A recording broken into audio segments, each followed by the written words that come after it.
Ésaïe chapitre 25. Ô Éternel, tu es mon Dieu, je t'exalterai, je célébrerai ton nom, car tu as fait des choses merveilleuses. Tes desseins conçus à l'avance se sont fidèlement accomplis. Car tu as réduit la ville en un monceau de pierre, la cité forte en un tas de ruines. La forteresse des barbares est détruite, jamais elle ne sera rebâtie. C'est pourquoi les peuples puissants te glorifient, les villes des nations puissantes te craignent.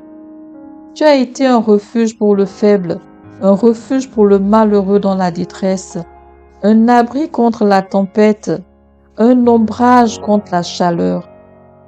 Car le souffle des tyrans est comme l'ouragan qui frappe une muraille. Comme tu domptes la chaleur dans une terre brûlante, tu as dompté le tumulte des barbares. Comme la chaleur est étouffée par l'ombre d'un nuage, ainsi ont été étouffés les chants des triomphes des tyrans. L'Éternel des armées prépare à tous les peuples sur cette montagne un festin de mets succulents, un festin de vin vieux, de mets succulents, plein de moelle, de vieux vin clarifié. Et sur cette montagne, il anéantit le voile qui voile tous les peuples, la couverture qui couvre toutes les nations. Il anéantit la mort pour toujours. Le Seigneur, l'Éternel, essuie les larmes de tous les visages. Il fait disparaître de toute la terre l'opprobre de son peuple. Car l'Éternel a parlé. En ce jour, l'on dira, « Voici, c'est notre Dieu, en qui nous avons confiance, et c'est lui qui nous sauve.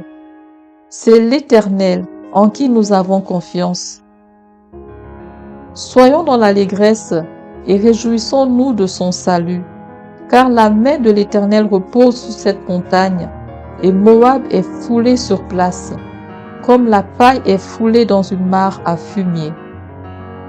Au milieu de cette mare, il étend ses mains, comme le nageur les étend pour nager. Mais l'Éternel abat son orgueil et déjoue l'artifice de ses mains. Il renverse, il précipite les fortifications élevées de tes murs, il les fait crouler à terre, jusque dans la poussière.